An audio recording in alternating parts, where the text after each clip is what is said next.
Garry Kasparov werd vanavond de jongste wereldkampioen schaken van de geschiedenis. Wereldkampioen was hij en dat bleef hij tussen 1985 en 2005. In de tussentijd werd hij al politiek actief en hij kwam in verzet tegen het regime van Vladimir Putin. Hij richtte de oppositiebeweging Een Ander Rusland op. Stelde zich, zelfs in 2007, kandidaat bij de presidentsverkiezingen. En tijdens de campagne werd hij gearresteerd. Tell your leaders that this regime is criminal. It's a police state. They arrest people everywhere because they're scared stiff. Ja, en in 2013 vertrok Kasparov uit Rusland. Zijn strijd tegen Poetin gaat onverminderd door. Gisteren was hij de hoofdgast van het prestigieuze Nexus Instituut. En nu zit hij hier bij ons aan tafel en daar zijn we ontzettend blij om. Garry Kasparov, welkom. Thank you. En ik zeg u erbij, dit gesprek wordt live ondertiteld. Dus dat kan betekenen dat er hier en daar in de vertaling een onvolkomenheid zit. Yes, Mr. Kasparov, let's start with a picture. The picture of this man, Boris Nemtsov. He was killed in the streets of Moscow. Yeah, for me, it's not just a piece of history or another crime of Putin's regime. The man was a long-time friend, a close associate, a great opposition leader, probably bravest of all of us, stayed in Russia, recognizing the threat, an imminent threat to his life. But he was an optimist. He was a big man, not only physically big man, big voice, very imposing presence. Let's not forget, he was a first deputy prime minister under Yeltsin. And before the financial crisis '98, many believed he could be Yeltsin's successor, and that would be a very different Russia if that had happened. Yeah. Do you think this was a political murder? Look, anybody who is aware about the situation in Russia today and about security in Moscow should recognize the fact that the murder that took place about 150 meters from the Kremlin's gates in a bridge that is under strict control of Kremlin security. If you stay there with a camera for 20 seconds, you will be immediately, molested by someone asking what you're doing there. This snow removal truck stood there for 5.5 minutes at just 11:30 in the night, and nobody reached out. I see no way that Kremlin security and the highest people from Putin's official, let's set aside Putin for a moment. They were directly engaged. I don't know who pulled the trigger. Maybe it is Chechen, maybe, but it doesn't matter. What's important, yes, who pulled the strings. There were arrests, and it was Putin who condemned this assassination. Well, Putin condemned many things. Last year he told everybody there were no Russian troops in Crimea. Now he confessed, proudly admitted that he lied to everybody. Dictators lie, out of convenience. He is not a politician who is elected and should be responsible for his voters. He needs, immediate success right now. And if it's convenient for him, he can lie. Maybe he was not directly involved, but again, it could not have happened without direct involvement of people from his inner circle. You are absolutely sure about that? Again, it's this. No? In the center of Moscow, nothing could have happened without Kremlin security being involved. You were a world champion of chess at the age of 22. Yes, it was 1985. 30 years ago. Yes. I was a young man at that time. Yes. I had a much bigger hair. And there was a man who admired you, and that was Vladimir Putin. There was a time that he admired you. Look, nobody knows. It's what he said sometime in the late 90s, early 2000s. But at the end of the day, what Putin thought in 1985 was irrelevant because we should not listen to what he said about his past. We should look at his record. And we know Vladimir Putin's record from the moment he was brought by Mayor of St. Petersburg, Anatoly Sobchak, his administration, and eventually to Moscow to head KGB, the Russian government, and for 15 years he is the ruler of Russia. And this is the record that should tell us everything about Vladimir Putin, probably the most dangerous man that the human race ever faced. The most dangerous man? Because he has nukes. It's just other dictators, Stalin for a moment, but Vladimir Putin you can hear him speaking openly about potential use of nuclear weapon for a Crimean issue on Russian television. And that's a message to everybody, that the man has his agenda, and if anybody stands on his way, he will use whatever means are available to reach his goal. You were arrested by his regime several times. Look, I heard this, my outcries. Yeah. I call it vegetarian time. Yeah, because at that time, for protesting Putin, you could be arrested for 5 or 10 days. Yes. Now, for the same things, you go to prison for 5 or 10 years, or, as we could see, it could be even worse. Yes. Political killings, you mean. Still, why did Putin let you go? He had you in jail. He could have kept you. Look, it was 2007. Let's not forget. So at that time, Putin's algorithm of staying in power was different. Because, the strength of Putin's regime was his ability to to wear different hats. He could speak as a liberal, he could be a nationalist, he could be sort of a populist. But for first 2 terms, and then, for the time when Mr. Medvedev was sitting there, just, keeping chair warm for Vladimir Putin, he relied extensively on economic agenda. So he was lucky to see this dramatic rise in oil prices. Russian middle class, enjoyed first time after collapse of the Soviet Union, steady improvement of living standards, and Putin, made some form of a deal with Russian public, better living standards. You can travel around, you can just enjoy life as never before, but in exchange for freedom. But this contract couldn't last forever because Russian economy was not improving. It was a big pipeline. And eventually an oil pipeline. Oil, gas pipeline, and these trillions of dollars that have been accumulated through the sales of Russian national resources, they ended up in the bank accounts of Putin's cronies, and very little of this money has been invested in Russia.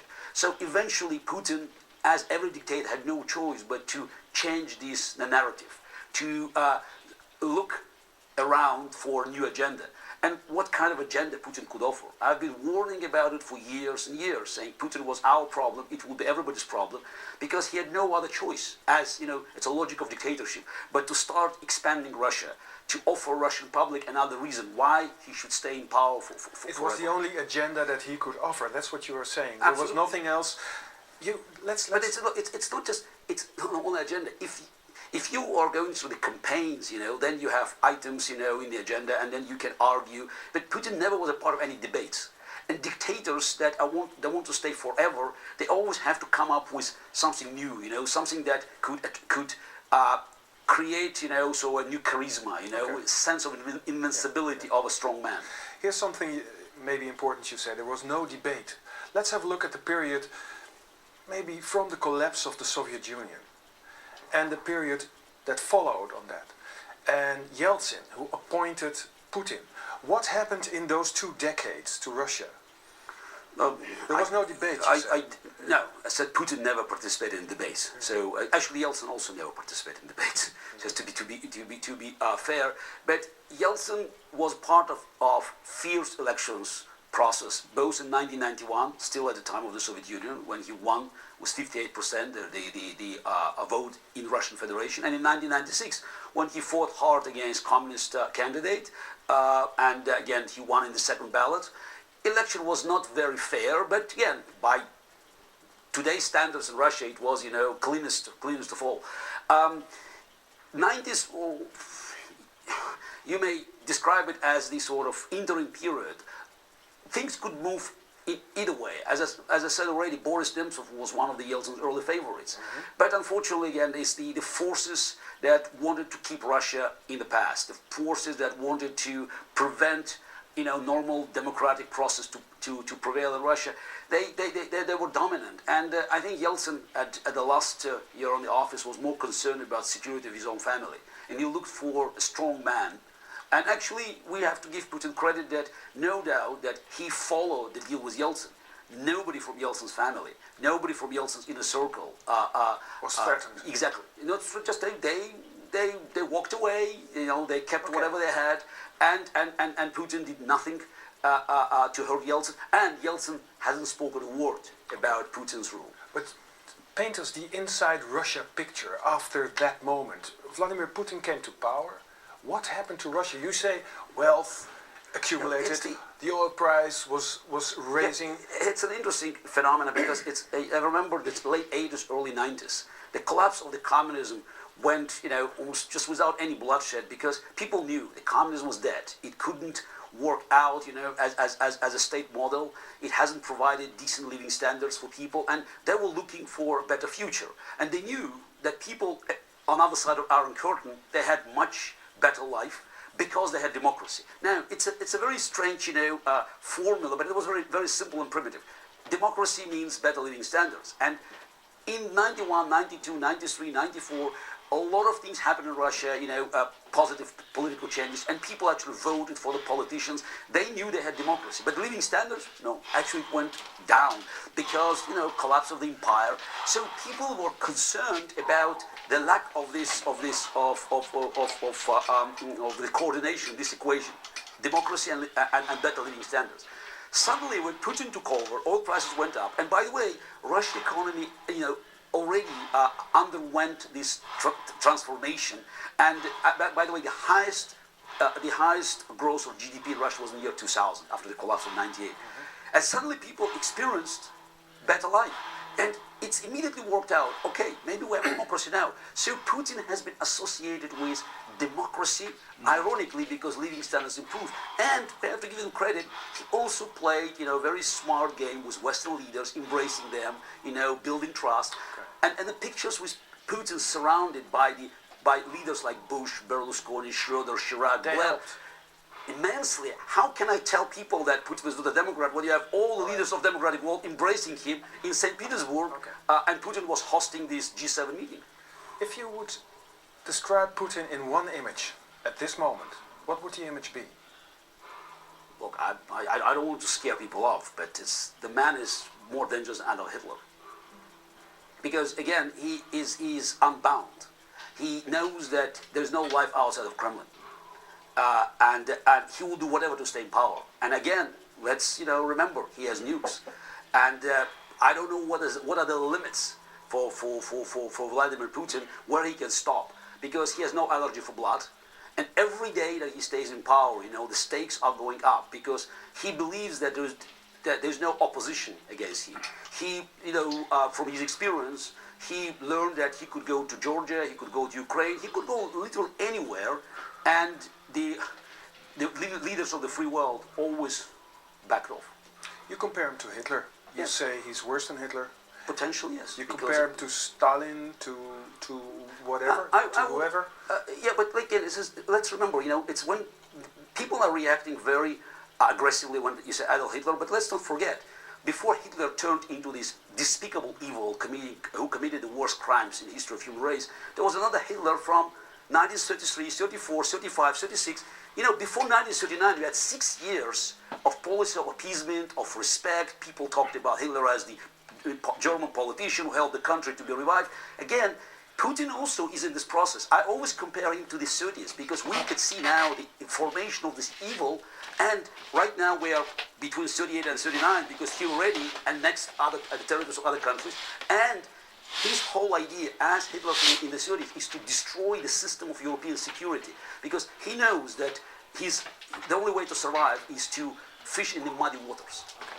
Let's talk about what the answer of Europe or the United States should be, in your view. But first, you are opposition leader against, or political activist against Putin. What is your message being heard in Russia? In any way? Look, Russian mass media is under strict control of Kremlin. It's a 24/7 propaganda machine that is, according to, I can quote my mother, she's 78, she was born under Stalin, she saw everything, she still lives in Moscow. She says it's worse than she ever seen. It's the concentrated message of hatred. In Stalin's time, at least, there was some form of, utopian future, maybe we just will build one day communism. Putin's propaganda talks only about destruction, hatred, wars, And how does he tighten his grip on opposition in Russia? Look, it's a dictatorship. There's opposition. How? Okay. How? It has been erased. Things don't happen in one day, So when you look at the build-up of any dictatorship, whether it was Lenin, Stalin, whether it was Hitler, whether it was Mussolini, it takes time. They just do it. They chop it piece by piece. And today, opposition in Russia doesn't exist because either you're in exile, either you're murdered, or you're behind the bars. If you're in real opposition to Putin. And propaganda machine, it really has a huge effect. It's like Orwell. War is peace, slavery is freedom, and it's even for decent people, it's very hard to resist this pressure. Maybe, about 5 million Russians, could be on the internet and they could follow the alternative source of information. And it's very important to keep telling these people the truth and asking them to analyze it. But let's not forget, for instance, Kasparov.ru, my website, and leading opposition websites, they're banned in Russia. So they're simply banned. That's why my question, I had posed this question, how are you being heard in Russia? It's not China yet, so that's why you have mirrors, you can go around. And also, let's not forget, the Russian-speaking world goes way beyond Russia proper. So you have many Russian-speaking people in Ukraine and Baltics or elsewhere. Let's try and combine politics and chess. What kind of I wish we could. Yes, why? Because in chess you play by the rules. So, when people ask me, many times, whether chess could help me in a political battle in Russia, I said, answer is no, because, in chess you have fixed rules and unpredictable results. In Russian so-called elections is other way around. So let's try. What kind of player is Putin? He's not a chess player, because again, I think in chess you have rules. I always compare him with a poker player. Because he's a player who throws away the board. No, but I look for the cards analogy because in poker, you can win by having a weak hand. So you can have a pair of 6, yes. But you know that you can bluff. You have a lot of money to actually raise the stakes, and you know that opposition is quite weak. And I said it, after Obama's infamous red line statement on Syria. I said the consequences of Obama's weakness will be felt way beyond Syrian borders because for Putin and other thugs, it is a clear message that he will fold out even strong cards. So Putin is very good. And again, we should recognize his strengths in raising the stakes and putting pressure on the Western leaders because he has a political will, and that's the strength of a dictator.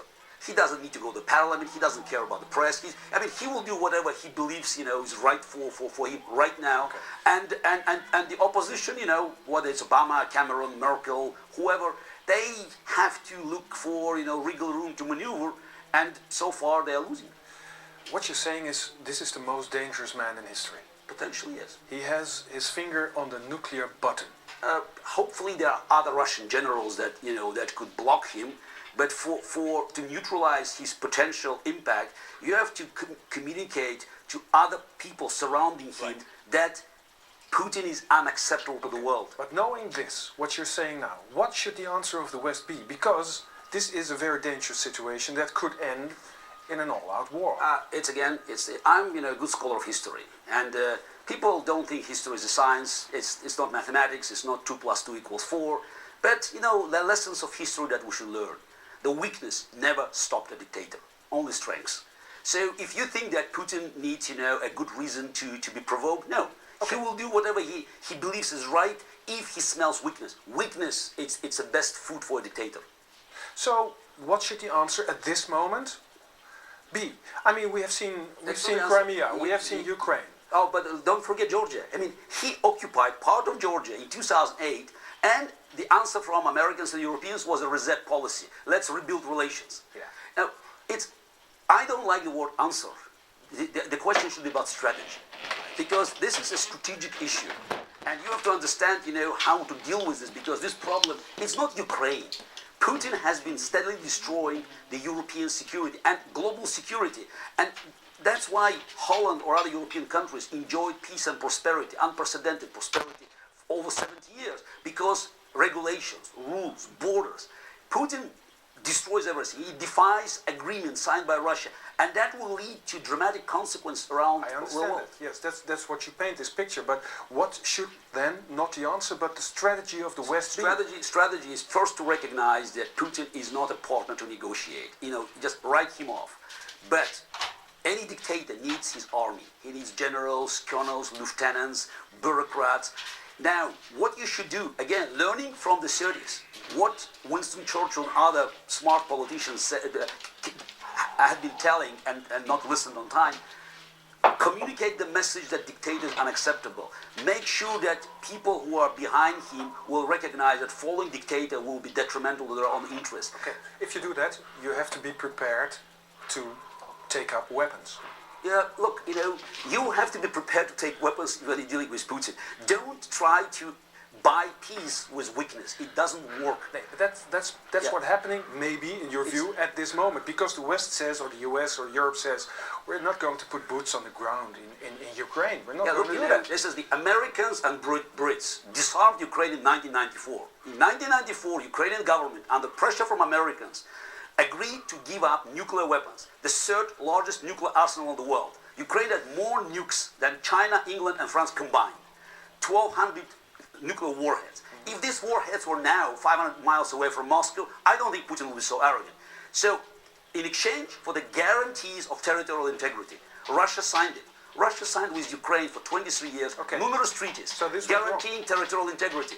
And now Putin defied all of them. So Ukraine is not asking boots on the ground. Ukraine asking for weapons to defend itself against blatant aggression. And those weapons should be delivered to Ukraine. They gave up nukes. Give them anti-tank missiles. Still, there's maybe another reality here in the western side of Europe. Oh. There's many people here who say we should be very cautious because there are nuclear arms at stake. There is a man we cannot trust. What is going to happen? Look, it's this. We learned it in 1938. There were many people in Western Europe, believed that they should not be engaged in a battle in Eastern Europe for the country they couldn't find on the map. We already heard it, and we know the outcome. Every day Putin succeeds in his agenda, the chances that his inner circle, the Russian elite, will eventually rise against him, the chances are being reduced. So the political strength is needed. There's so many ways the West can do to damage Putin's regime. The final measure is to cut off SWIFT. But even in between the current weak sanctions and cutting SWIFT, there's so many things that can be done. Putin believes that he can buy everything with gas and oil, and that's why he doesn't care. Everything went on. It's MH17. So it's Litvinenko poisoned in London by polonium 210. Let's take this example of MH17. You mentioned it here.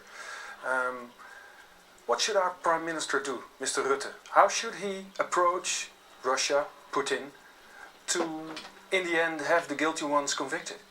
Look, when Dutch investigators published their report, I put on my Twitter that it probably took them 2 minutes to understand who did it, and 2 months to find a way not to mention Putin.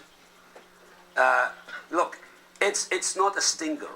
The book is a sophisticated weapon. It could be conducted, the operation, only by Russian crew, not terrorists. Nobody's going to give terrorists these weapons. So naturally, Putin knows who did it.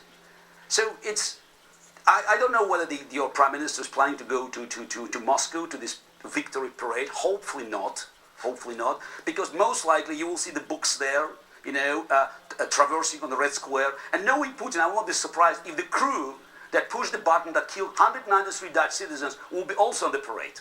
What should Rutte do? Look, I think you have to demand Russia to give up those who committed this crime, committed this despicable crime. Demand?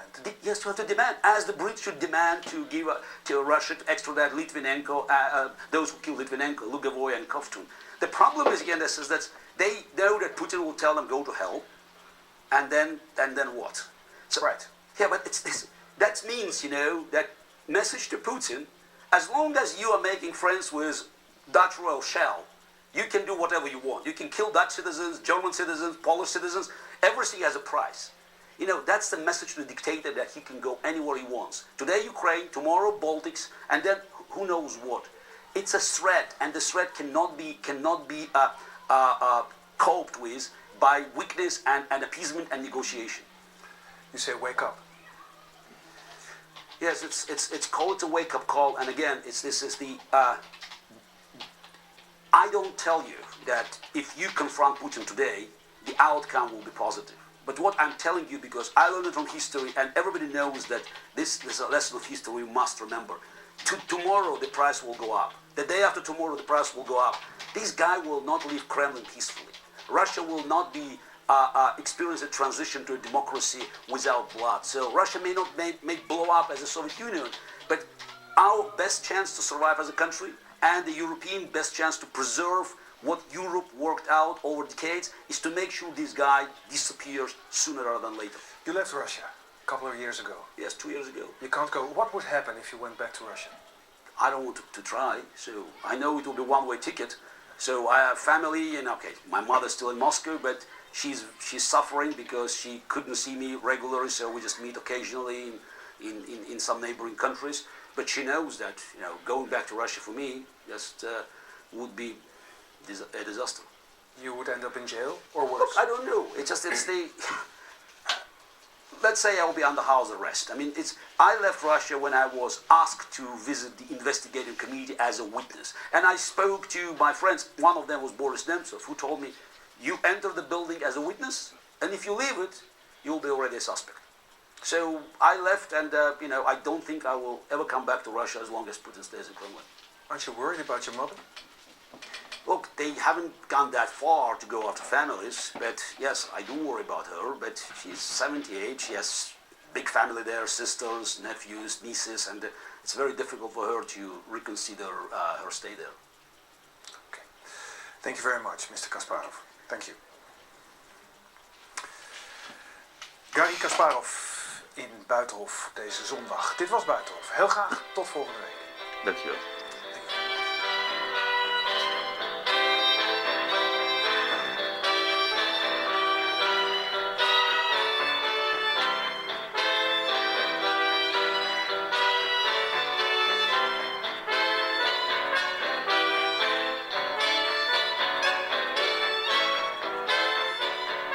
Wilt u een uitzending van het programma Buitenhof bijwonen? Ga naar tickets.vara.nl en meld u gratis aan.